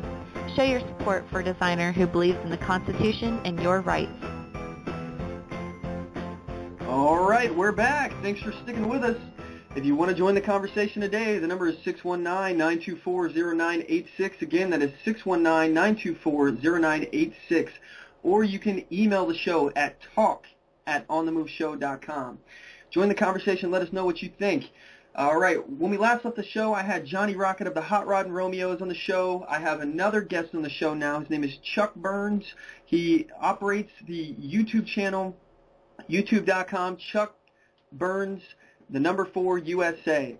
Are you there, Chuck? I most certainly am. And you want to add on there, I'm doing good, Mac. How about yourself? I'm doing great. I'm also going to say maybe add on there, I also operate on taxesareconsent.org, which is a website on how your taxes are consent to government. Great. Okay, that's There's awesome. a blog I have, so. Yeah, that's awesome. Yeah, everybody go check out his stuff. I actually checked out your YouTube channel a little bit ago. And I got so into it. I was checking video after video. I really like your take on a lot of the stuff in regards to smaller government. And I love the fact that you're a veteran. By the way, I really appreciate your service. Thank you so much for that. I do try to leave that out, though, because I think a lot of times, especially when you're trying to get left-leaning people to come and listen to you, I try not to put that out there, because then it's not like I'm ashamed of it, but at the same time, though, they look at you as like, okay, of course you're going to be gung-ho or this or that, or they put these presuppositions they have about you out there, and they say, I expect this from this person. Then of course I'd hear this. So I try to keep that out of my YouTube message for that reason. I mean, just because I want to have more people just honestly listen. Because my opinions are, I'd rather our country was in good shape and didn't have to say anything, but that's not the case. And so I'm trying to get as many people to listen that the freedom and liberty is the uniting language of us all as I can. Yeah, well, I can guarantee you this, that my audience is going to care that you are a veteran, and it's not going to dissuade them from coming to your show. So, my audience will appreciate that. And, again, Absolutely. I thank you for your service. It means a lot to me that you guys are actually, like, for example, Johnny Rocket and yourself, you both were veterans, or are veterans, and you both decided to join. You wrote a blank check, and it does mean something to me, and I know that people out there actually do care. And one thing I'd like to ask you is, what actually made you start your YouTube channel? What drove you to actually get out there and get involved? Well, I was wondering if you'd ask that. I mean, the thing is, about a year and a half ago, Mac, I really looked at my country. I took a long, hard look at it. And I was in the election, the election season was real hot, for 2012, and it was coming down to the wire. And I'm looking at my party. I'm looking at because I used to say I was Republican, conservative. I'm looking at Mitt Romney running for office. I'm thinking this guy's not trying to win. My party doesn't represent me anymore. I just seen the Republican National, the RNC convention, where they read off a teleprompter the answers to the when they took votes, it was already pre-scripted. I'm thinking the GOP is not really representing us anymore. They're not doing it. They're a bunch of I'm slowing down here. They're a bunch of progressives on the right now. And I'm looking at my country and saying, something's got to change here. Like I said just a second ago, I would rather not say a word. I'd rather live in a great America that was a great place and not have any of these things to say. And I'd rather not be a voice. I'd rather just be a normal guy living his life.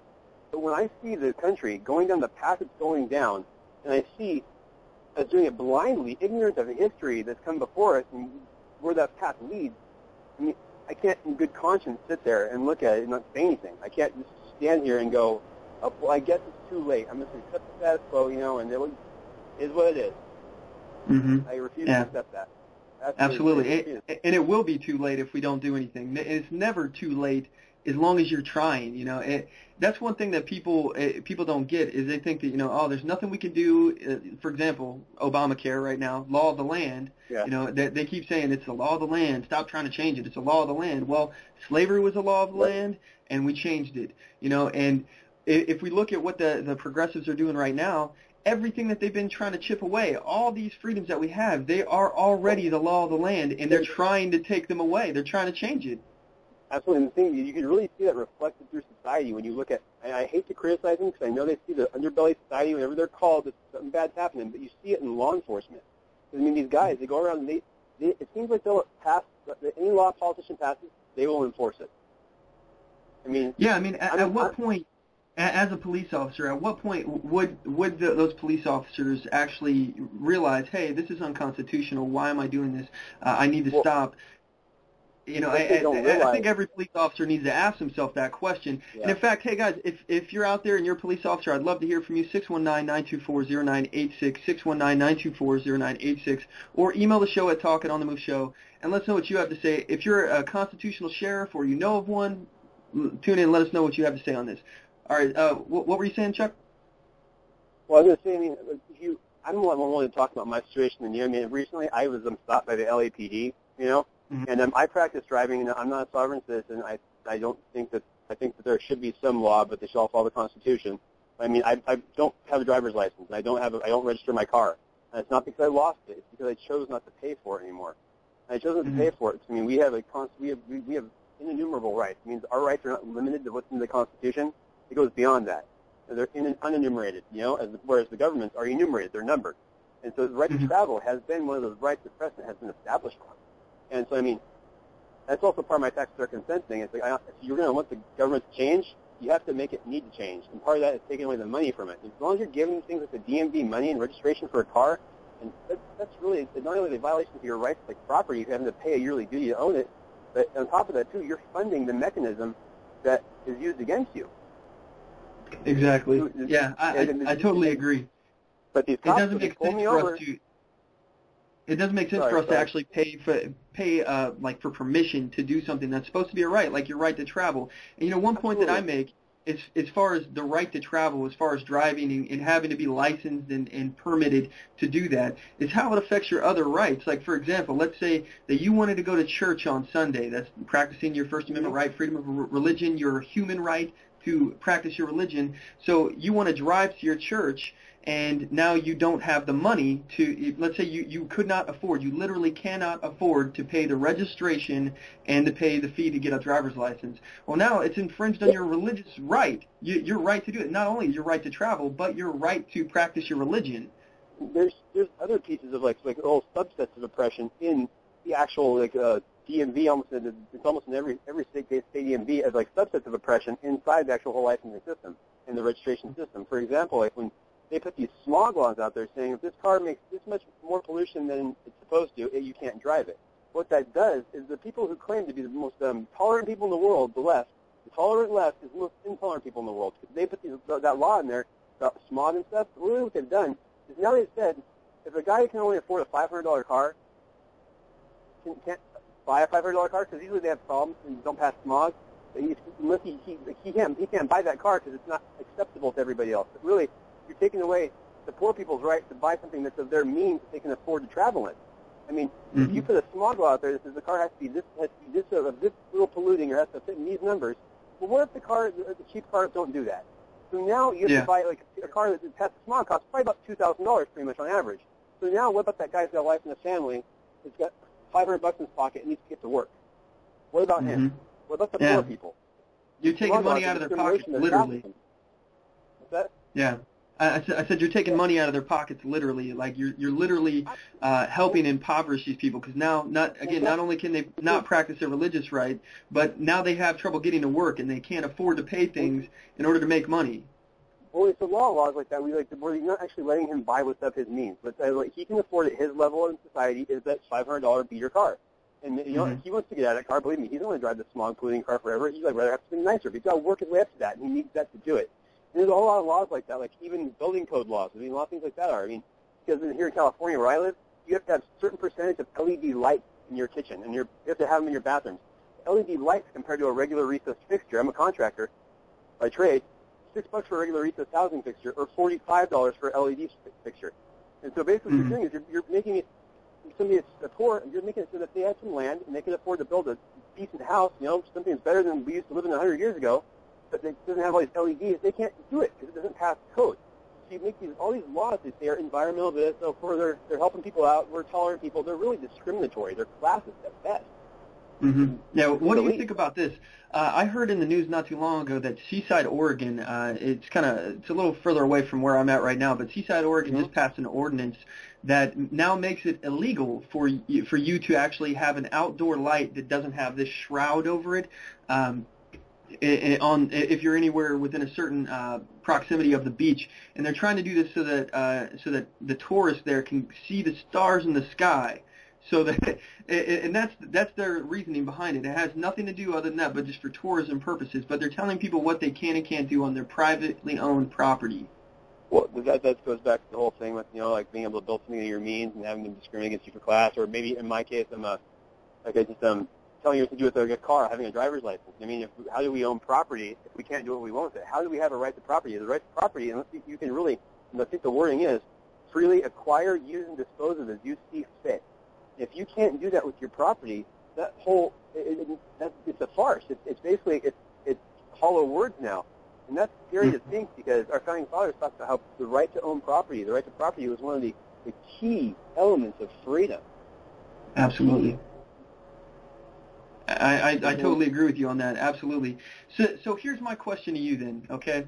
I know you've been in this, trying to wake people up, trying to get people, to the cause of liberty and actually make them understand what's going on. And honestly, first of all, I just want to say thank you. This is a tough cause that you've picked up, especially, with the licensing and in the automobiles and whatnot. That's a tough one to get people to snap out of it and realize, hey, this is tyrannical. Mack, check this out, Mack. If we can win that battle, though, that's an important battle. I picked that kind of as an entryway to a whole line of questioning a lot of laws. Because the thing is, it's one that a lot of people will get behind you, I think, if you can get it moving. Because here's the deal, is that everybody hates paying that registration. Here in California, it's ridiculous what we pay. And, and like, everybody almost has a family member these days who lost their license at some point in time. It's something we can all relate to, and we can all see the tyranny in it, and we kind of don't like it when they take the money out of our pockets. So people are eager to maybe jump behind that. But see, the whole deal is once you can get people to start questioning whether or not, just because it's law it does not make it correct, you can get people to realize that men in black robes, they say stuff, they're wearing the black robes does not make them right, and you can get them to question that, then it opens up a whole other line. And if you can win that battle in court, now you can go through things like gun control, which here in California would be the next thing I would say pick at. So you can get this one. Because once you can get established that the laws are not infallible, the laws are not these immortal, like Obamacare, not these like things that become just the second they're passed, these become pillars of our society, and that's not the case. And things can change. And once you get that idea in people's heads, and you get the court system to acknowledge it with an issue like driving, where a lot of people try to get behind you because they hate the fees they pay, then you can start attacking other things that are even more essential to liberty.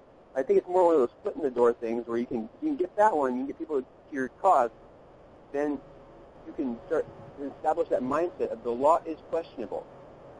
Well, I think you're right in regard to that, but I do think that this can also work the other way as well. It can make people think, oh, well, it's not a big deal, and then it can make them think that, you're just, some guy out there, thinking anti-government, stuff like that. And I'm not saying that you are, but I'm saying these are the problems that we face in this movement. And again, I really appreciate the fact that you're out there doing it, because people need to get out there and wake up as many people to these things as possible. And every different way that we can try to find out how to wake people up, either doing it through the licensing or doing it through something else. If any idea, just get out there and get moving. Real quick though. The thing is, I had these cops taking my vehicle away in L.A.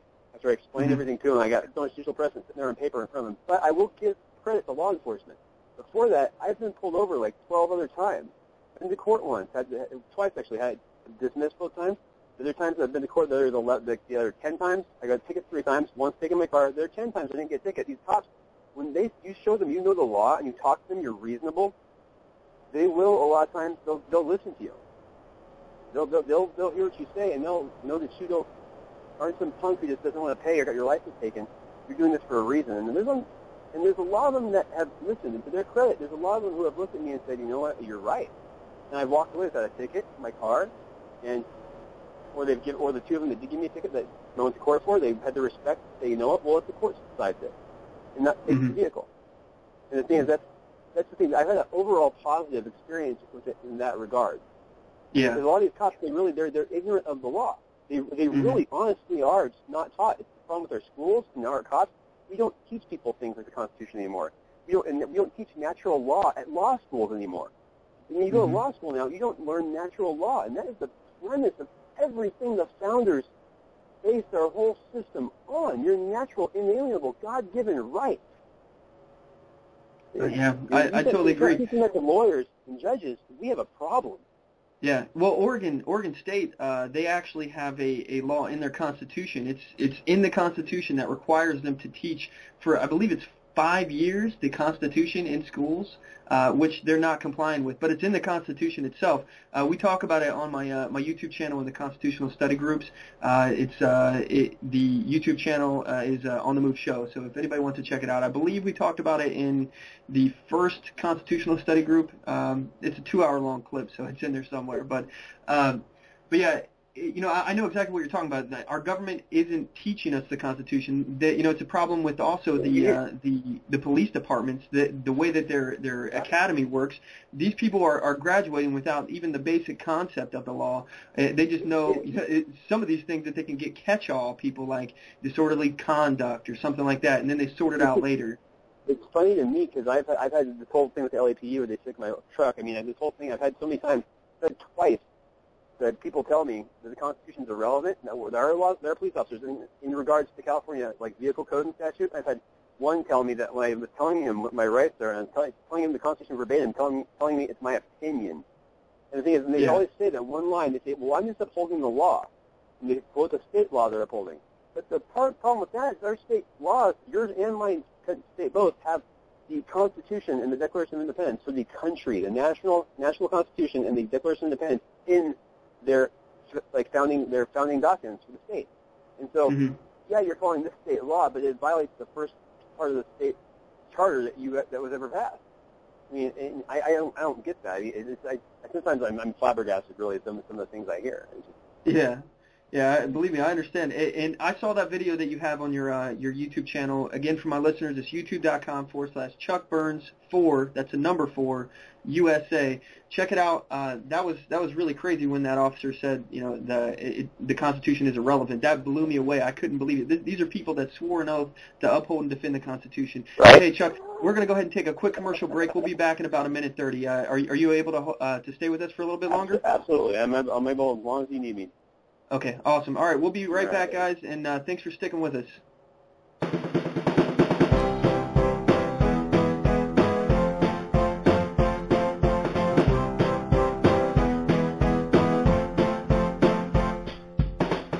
Support On the Move.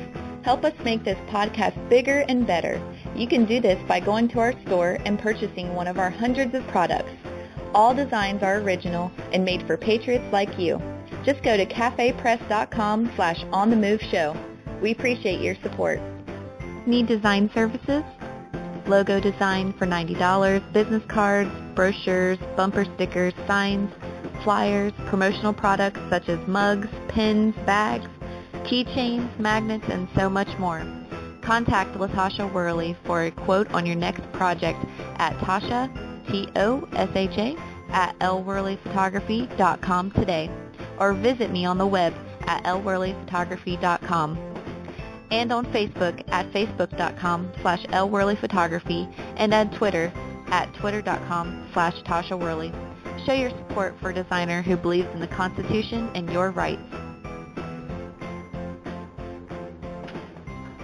And we're back. When we last left the show, we had special guest Chuck Burns from youtube.com/Chuck Burns, the number 4 USA.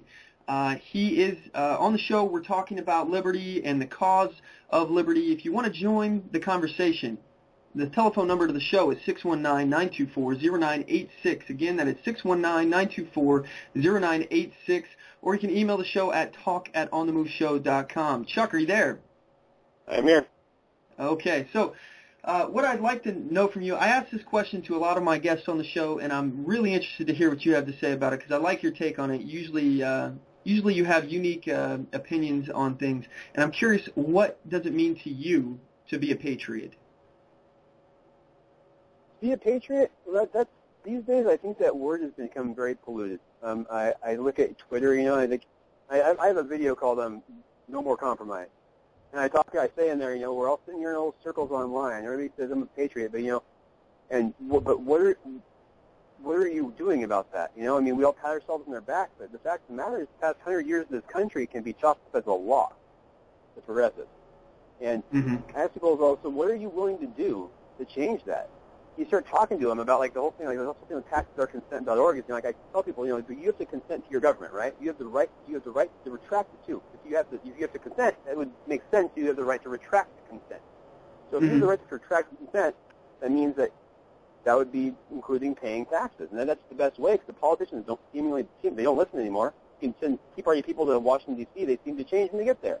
So I mean, the politicians don't listen. The place changes people when they get there. So what do you do to make them listen? You got to take the money back. You got that feeds the beast. That's the whole thing. The license, but you have to take the money away from the system. But the thing is, when you start talking to patriots about that, they're saying, well, are you paying taxes? When Bush passed TARP, I stopped. When Bush passed TARP, and I said, I'm not funding corporatism. I said right then and there, I sent a notified letter to the IRS. I called them, and I told them I cited the law and the code and the Supreme Court precedents that I didn't have to because it's voluntary tax system. Believe it or not, it's a voluntary tax system we have here. You can't just go to court and claim that. You have to know the law. If you don't know the law, the judge will throw you in jail. If you don't run roughshod over you. But the thing is, though, when I ask these people, the patriots, supposed patriots, well, are you willing to stop paying your taxes? Are you willing to, I could go to jail. I could get in trouble for that.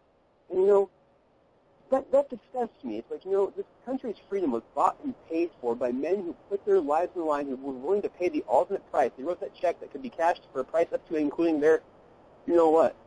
And when you have that foundation of what started us, but when you have something that, oh, that could get me in trouble, or bad thing could happen, and it stops you. What if the men who started this country did that? What if George Washington and Ben Franklin said, you know what, oh, the British are kind of scary, you know what, I don't want to go look down the barrel of a gun at somebody? Exactly. Yeah, exactly. You know, we have to actually put our money where our mouth is. We got to be willing to. Absolutely. That's what being a patriot is. That's what being a patriot is. It means putting your money where your mouth is and doing it even when your patoot is on the line and it could cost you something dear. Even when you know, like me, it could cost me my truck, and it has at this point in time. You know what? It doesn't matter. You still do what's right. Because it's only about compromise. If it's really your principles, your truth, and you really believe it to your core, we know freedom is truth. If you believe that to your core, and you know that is correct, and you know in your heart you're correct, like our founders did, you know what? You can't sell any part of that. The second you sell any part of that, people like the left, they own you. Because it's not objective truth anymore. Now it's subjective, because you've sold part of it. So, you know, then they can come at you. They can say things like, well, you know you're not always right. Look at you. You see it at this point to me. You gave me this little inch right here. If you're willing to do that, it means you know there's problems with your beliefs. And so that's why you gave it up, right? And then next thing you know, they're minimizing, they're poking holes in your argument. And that's why I think a lot of the conservatives in Washington, supposed conservatives, are quiet, because they've compromised their beliefs so many times in so many areas that it's impossible for them to really stand up to anything. I mean, I say to people, let's talk after this, I say to people, I say compromise is like ice cream, right? Or compromise is for ice cream, right? We go to the first store, we go to the, you want vanilla, I want chocolate. We can compromise on that, because they're both ice cream. But when you have truth and you have lies, and you have freedom and you have oppression, there is no compromising it whatsoever. And if you're a patriot, you don't sell that ideal short. You don't try to bring these wishy-washy candidates like the GOP does to elections. You get people who stand on principle and say, you know what, I'm going to do this, and it doesn't matter if it costs me. I can go home and sleep at the end of the night. I can look my grandkids in the eyes someday and say, you know what, if we fall into tyranny, it wasn't because of me. You know, I probably won't be alive if that happens, but that's okay. And or you can sit there and tell them how you fought it back.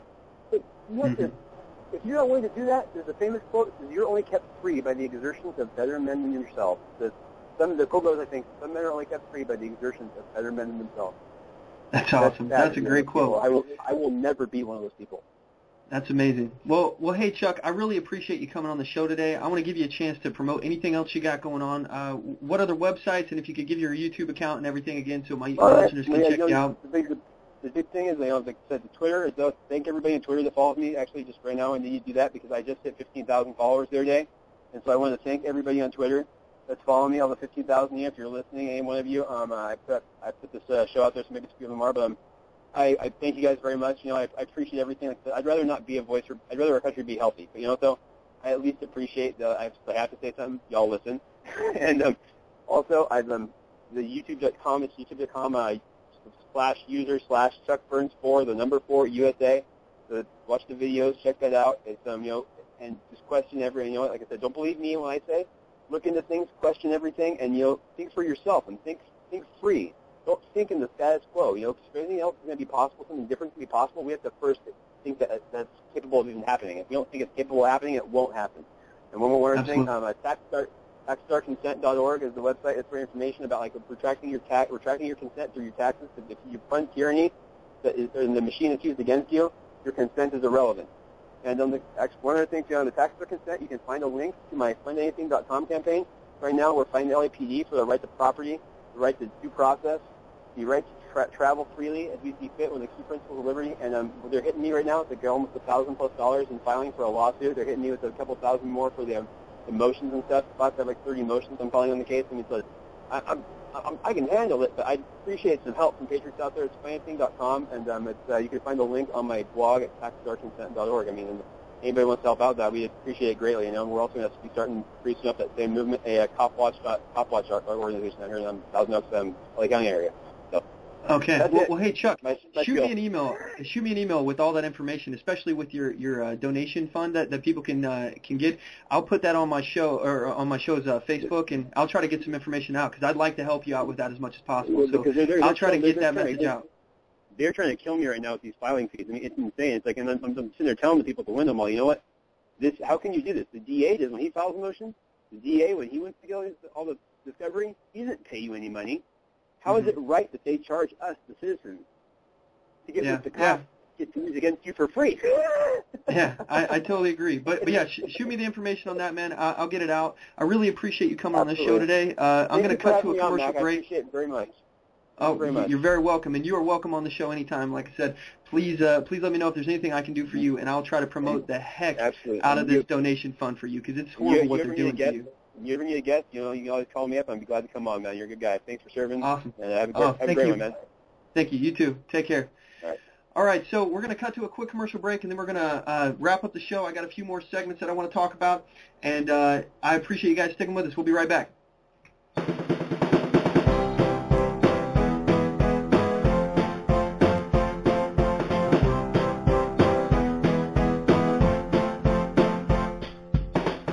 Support On the Move. Help us make this podcast bigger and better. You can do this by going to our store and purchasing one of our hundreds of products. All designs are original and made for patriots like you. Just go to cafepress.com/onthemoveshow. We appreciate your support. Need design services? Logo design for $90, business cards, brochures, bumper stickers, signs, flyers, promotional products such as mugs, pins, bags, keychains, magnets, and so much more. Contact LaTasha Worley for a quote on your next project at Tasha, Tosha, at lworleyphotography.com today, or visit me on the web at lworleyphotography.com, and on Facebook at facebook.com/lworleyphotography, and on Twitter at twitter.com/Tasha Worley. Show your support for a designer who believes in the Constitution and your rights.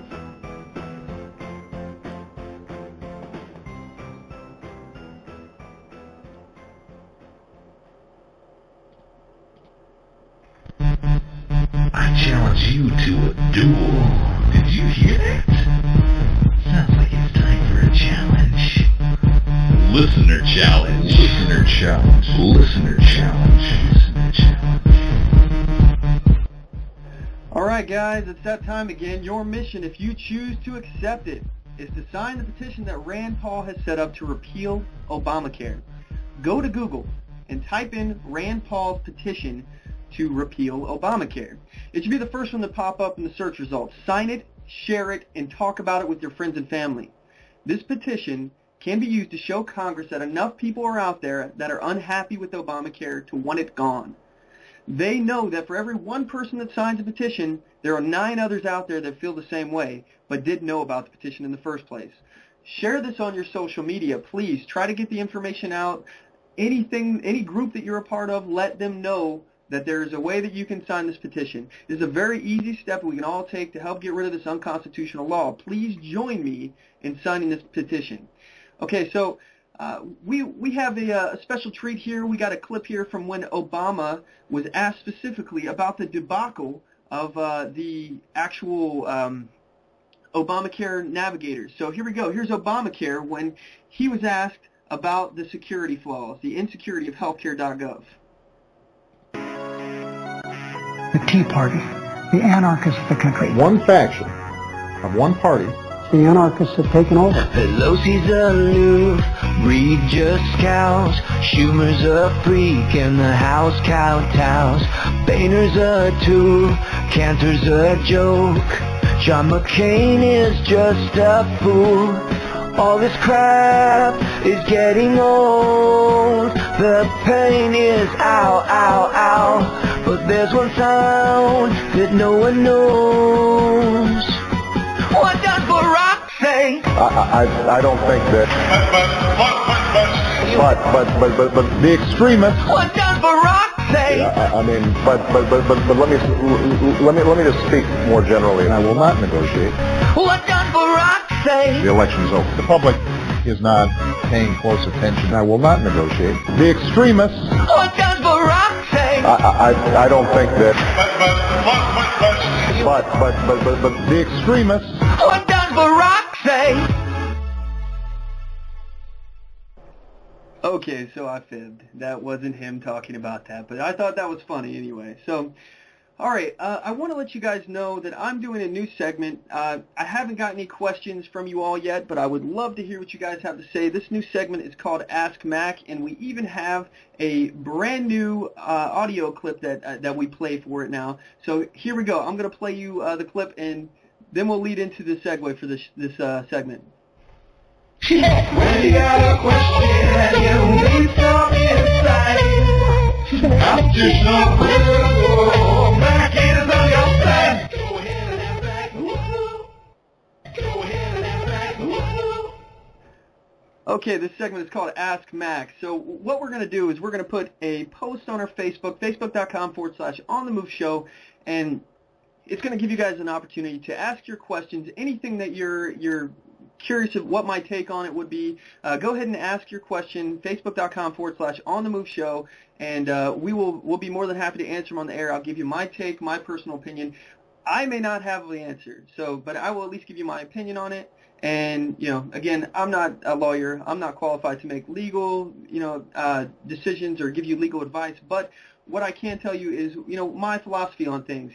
And it's always going to be a philosophy based on individual liberty and personal responsibility. So if you're curious what I have to think about an issue or maybe a topic that's been in the news, we'd love to hear about you. Send us a message. Let us know. And again, unrelated, if you guys are on Facebook, go ahead and look me up, Mack Worley III on Facebook. Add me as a friend. I'd love to have you as a friend on there so you can find out what I'm up to and I can hear from you guys. I like interacting with you guys. That's most of the reason why I'm doing this, is to interact with you guys and find out what you guys are passionate about, find out what you guys are doing that, we can all join together, network together. That's part of what I'm doing with PatriotFB.com. I'd really like to hear from you guys. So please let me know what you guys are up to and, add me as a friend on that and as well as on PatriotFB.com. So, all right, so moving on. I've been talking about in the past here about how our money's going to be devalued and, the fact that the federal government is printing so much money, at some point our money is going to be worthless.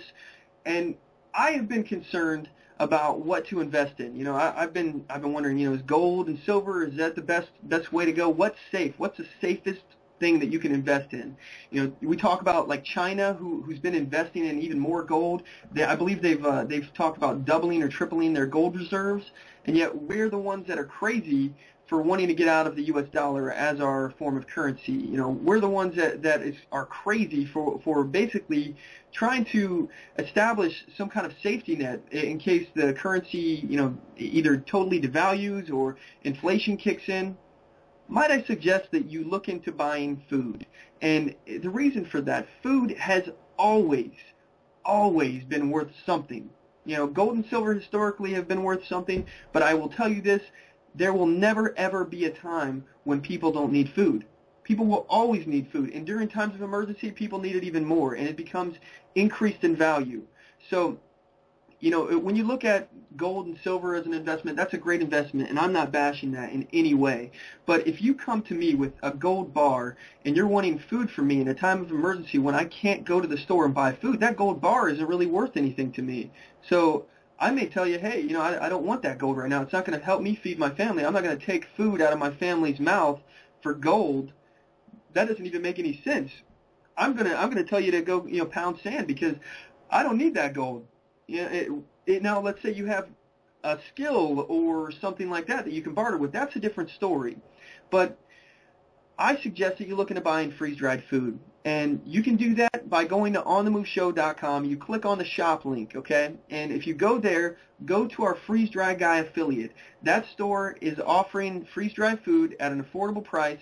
And, you know, I don't know if you've ever had Mountain House food before. Mountain House is the brand that they sell on there, but it is delicious. I love that stuff. I'll cook that stuff even if I'm not out camping or something, but it's a really tasty treat, and some of these have up to a shelf life of like 25 years. So look into that. See if it's something that you'd be interested in. And keep in mind, you know, this is a pretty good hedge against inflation because the food lasts so long. I mean, you've got 25 years to eat this food. I can guarantee you that if you buy food 25 years from now, it's going to cost you a heck of a lot more than it costs you to buy it today. So it's a short-term investment as well as a long-term investment. You know, if the economy collapses, the dollar's useless, at least you can feed your family. And not even looking at such a big circumstance like that, something so drastic like the economy collapsing, okay? Look at it something small, like if you lost your job. I mean, right now we're having Obamacare kill more jobs than anything else out there. It's very, very possible that you could be moved to part-time or just cut entirely because your employer can't afford to provide you health care insurance. So with that in mind, it's very easy to see how we can actually lose our job and need to fall back onto our preps, our stuff that we put aside for a rainy day or for hard times. You know, having food available, imagine if you spent, you know, $200 of freeze-dried food. $200 of freeze-dried food will buy you a heck of a lot more food than going out to eat, going to McDonald's, or even going to the grocery store in a lot of cases, depending on what you're buying.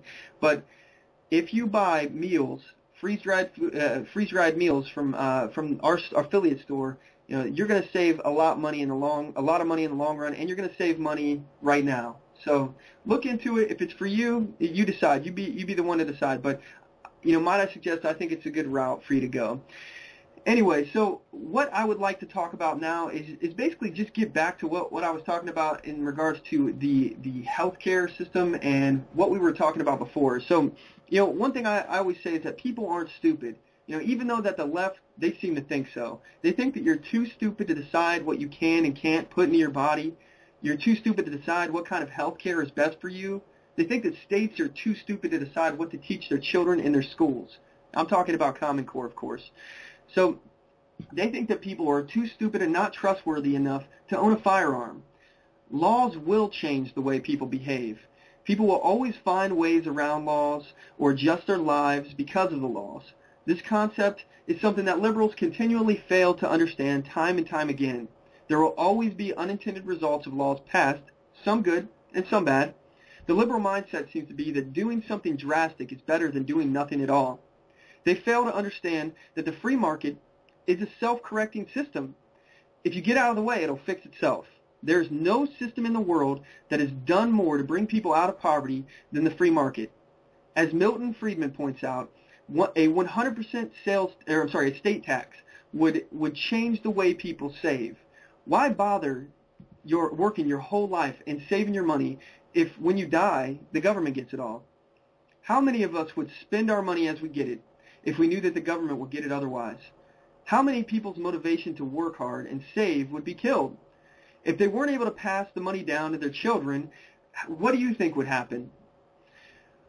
And let's be honest, how many people would get around that tax by keeping their money out of the banks? If the government doesn't know about your money, the government can't take it, right? And all this would seem to be something that a reasonable person would be able to understand could happen. But liberals fail to look beyond their noses. Liberals continue to use useful idiots with emotional causes like world hunger, poverty, and gun violence to spread these kinds of ideas. The term useful idiots was coined by the founder of Marxism, Karl Marx, who invented socialism and communism. He was referring to people who are used to push a cause they know little about for emotional reasons. These people don't realize they're being played. These programs are all about control. They claim capitalism is evil and that it's based on greed. Well, I have a clip here from Milton Friedman, and he's talking about greed. And he's discussing how he feels that greed is what actually runs the world. When you see around the globe the maldistribution of wealth, the desperate plight of millions of people in underdeveloped countries, when you see so few haves and so many have-nots, when you see the greed and the concentration of power within, did you ever have a moment of doubt about capitalism and whether greed's a good idea to run on? Well, first of all, tell me, is there some society you know that doesn't run on greed? You think Russia doesn't run on greed? You think China doesn't run on greed? What is greed? Of course, none of us are greedy. It's only the other fellow who's greedy. The world runs on individuals pursuing their separate interests. The great achievements of civilization have not come from government bureaus. Einstein didn't construct his theory under order from a bureaucrat. Henry Ford didn't revolutionize the automobile industry that way. In the only cases in which the masses have escaped from the kind of grinding poverty you're talking about, the only cases in recorded history are where they have had capitalism and largely free trade. If you want to know where the masses are worst off, it's exactly in the kinds of societies that depart from that. So that the record of history is absolutely crystal clear that there is no alternative way so far discovered of improving the lot of the ordinary people that can hold a candle to the productive activities that are unleashed by a free enterprise system. But it seems to reward not virtue as much as ability to manipulate the system. And what does reward virtue? You think the communist commissar rewards virtue?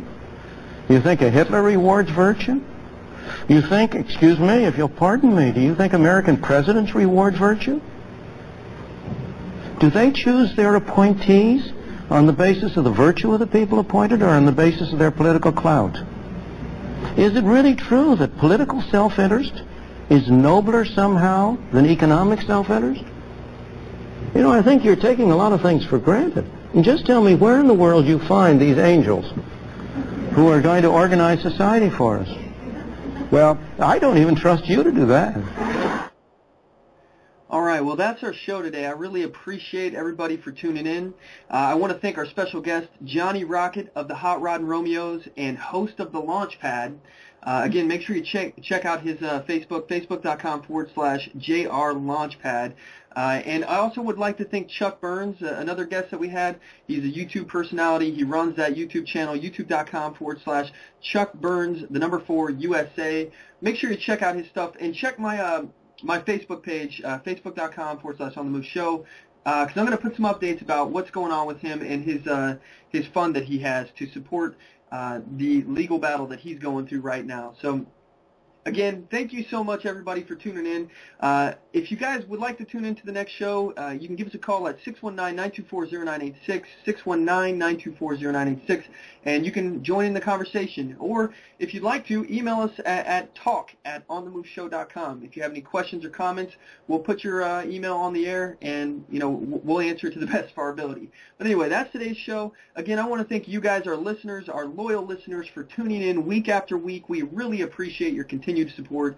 And again, don't forget to check us out at onthemoveshow.com, here at blogtalkradio.com/onthemoveshow, facebook.com/onthemoveshow, youtube.com/onthemoveshow, and twitter.com/onthemoveshow.